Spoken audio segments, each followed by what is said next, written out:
everybody, welcome back to the channel. If you're new to the channel, my name is Mo and this is my channel, Mo Nation. So in this video, I'm going to be doing a one-step correction and a 5 to 7 year coating on this Corvette.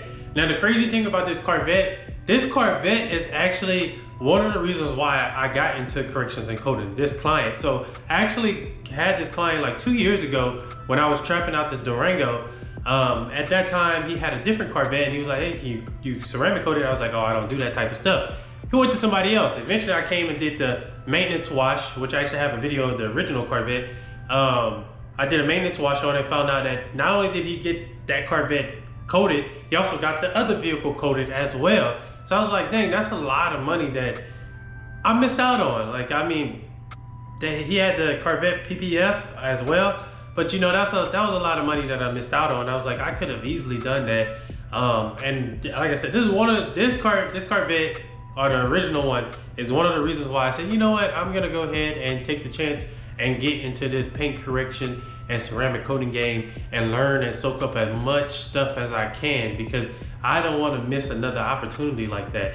And what happened is he ended up trading that Corvette in for the one that y'all see in the video. And I went to go do a maintenance wash on it a couple of days or a couple of weeks after he got it. And basically he was saying he didn't know if it was coated or not, and I did a video on it before. And I told him, hey, I don't think it's coated. And then he was like, all right, well, I'm gonna get it coated and this and that. And I was like, whoa, I do ceramic coatings now. And he was like, really? I was like, yes, you can check my workout, blah, blah, blah, all that good stuff. And we set something up. I gave him a price and everything. He was like, all right, let's go ahead and do it. Now, I didn't think he was gonna drop it off, but he did. And I'm very appreciative of him dropping the car off and trusting me with his car, because he suggested that, he was like, if you want me to bring it to you, I'm gonna bring it to you. That's no issue at all. So let's go ahead and get to it. All right, so I'm still trying to dial in my prep process and get my exact process down packed to where I'm doing the exact same thing on every single car. So that's first foam down was a strip wash, Rose Warrior. I'm using about 2 to 4 ounces, foamed it down. This time, what I did was foamed it down, I let it sit for a little bit, and then I rinsed it off and then foamed it down with regular cherry foam and washed it. Normally, even if I'm using a strip wash or whatever, that first foam down that I do, I normally just wash the car with that, or I let it sit for a little bit and then I start doing the hand wash. But I just wanted to try something out. It's almost like, I don't know, it's almost like building a car or whatever. Like, once you put it all together, you just gotta dial in that tune. You just gotta, you know, go through the process of finding out what's wrong and fixing it and all that stuff like that. So that's what I'm trying to do as I'm starting to do more corrections and coatings.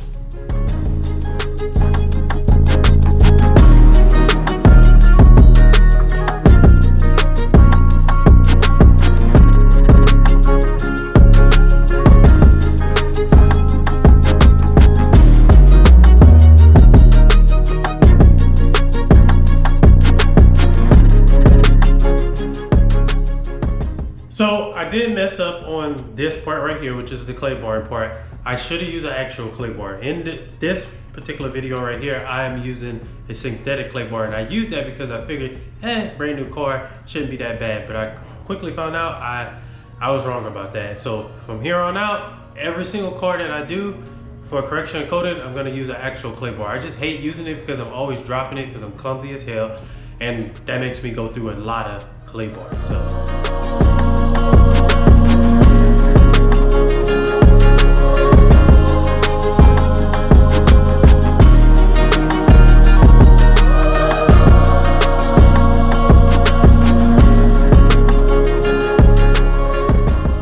So unfortunately, just like the gray Pontiac that I did in the last couple of videos, the camera just does not pick up the defects as well as it does on a darker car. So it did have some moderate swirling. It also had some buffing trails on the driver's side door, and it also had some buffing trails on the very top, the trunk area, and that back area where the engine is and stuff. So who knows what happened. In the beginning of the video, if you notice, there's some white stuff along the trim. That is compound from whatever from what they left over when they were buffing and stuff. So you can see it more so like in the sunlight and everything. And then plus, as I was putting the light on it, it just kind of amplified the color. It made it look better, I guess you could say. But eventually I'll up the quality as I go. So you may be wondering, why am I clay barring this car again? And the reason is because it still felt a little rough to me. And so what I did was I did a little spot where I clay barred it just to see, and it felt way smoother on that side. So I was like, you know what, I'm just gonna clay bar the whole car again with an actual clay bar. And that's what I was saying earlier with clay barring with that synthetic clay bar, because that synthetic clay bar I feel like is not as harsh as an actual clay bar, and I really use it for like light duty work. That clay bar is really good for, the actual clay bar is for medium heavy duty type of work when you're really trying to get a lot of stuff out of that. So I went ahead and just redid the whole thing because I want this car to be great, the best that I can get it. So yeah.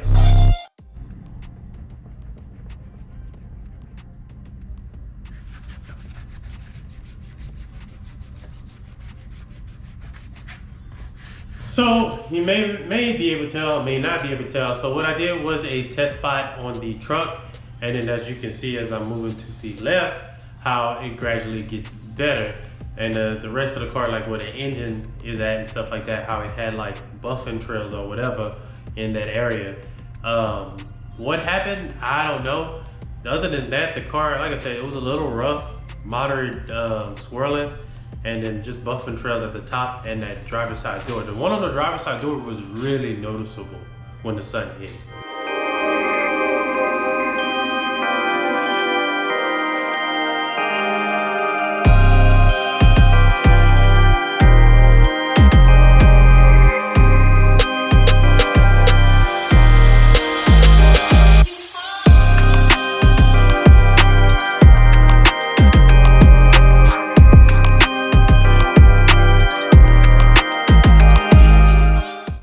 So what I'm gonna be using pretty much on the whole Corvette is F6 by Kashkimi and then a yellow pad by Rupes.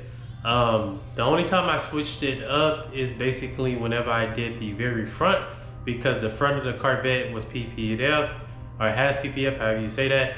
So I just did like I used a light polishing pad from Chemical Guys, and I think I used like M3. There's really like no defects, but it was just so I can do a light polish on that area.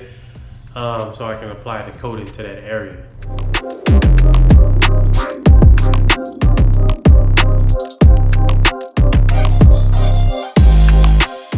Alright, so I had a lot of people ask me about that mini polisher that I use by MaxShine, and I want to give y'all my honest opinion on it. I actually use it way more than what I thought I was gonna use it, and it really wasn't a compulsive buy because I didn't need it, but kind of did need it. So I was like, whatever, I'm just gonna buy it. Boom. And so, I mean, honestly, I really like it. I really like it. The battery does kind of die a little fast, but I mean, it's not like you're trying to do a whole car with it. One thing that I use it for a lot is for consultations. So when I used to do consultations with people, I gotta turn my generator on and all that other extra stuff, plug in my 3-inch polisher and all that stuff. And that's how I would do my consultation. Now I just get there, I clean the spot, tape it off, I grab the mini polisher, put the battery in, and I do what I gotta do. And it's great, to be honest. Honestly, it's great to have different size polishers. I don't care what anybody says. So I have a 5-inch, I have a 3-inch, and then I have that mini polisher, which is like a 2-point-something inch, and then a 1-point-something inch, and I pretty much use them all on every single car, to be honest with you. So I definitely do not regret buying that mini polisher.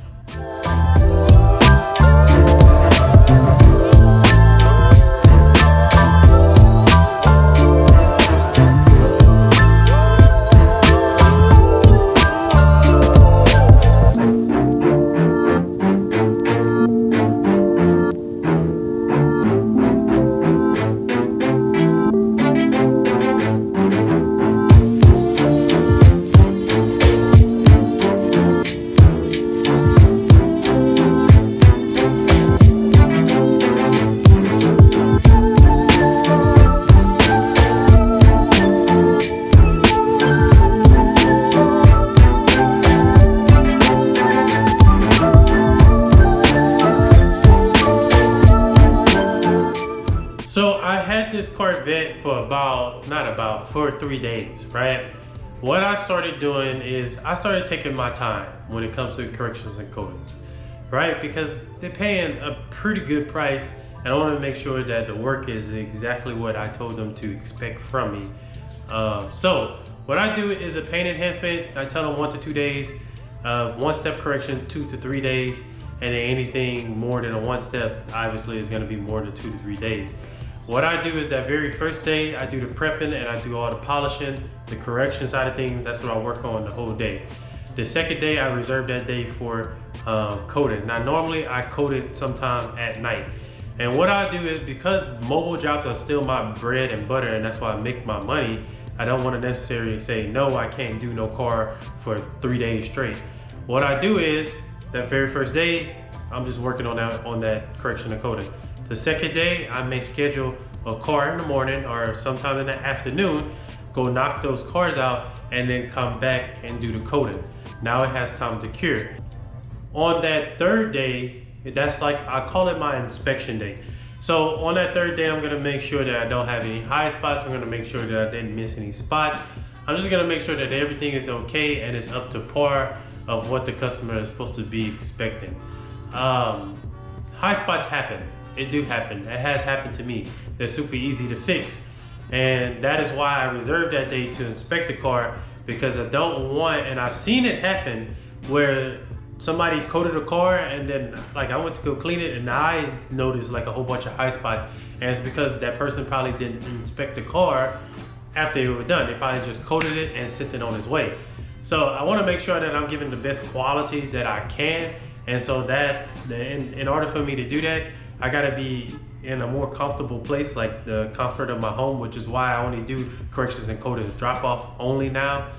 And then I also have to be able to take my time with it as well to give that customer the quality that I want. Because I know for me, if I'm rushing to do something, it's not gonna be that good of a job. And I'm more so worried about quality, because right now my name means a lot to me. It means, and it may mean a lot to other people, and that's all I have to rely on at the moment is Mo's Mobile Detailing does a great job. So but yeah, the results are coming in a few. Y'all stay tuned. Y'all about to see the results of it. It was amazing, and I'm glad that this client gave me the opportunity, because he could have chose anybody else, right?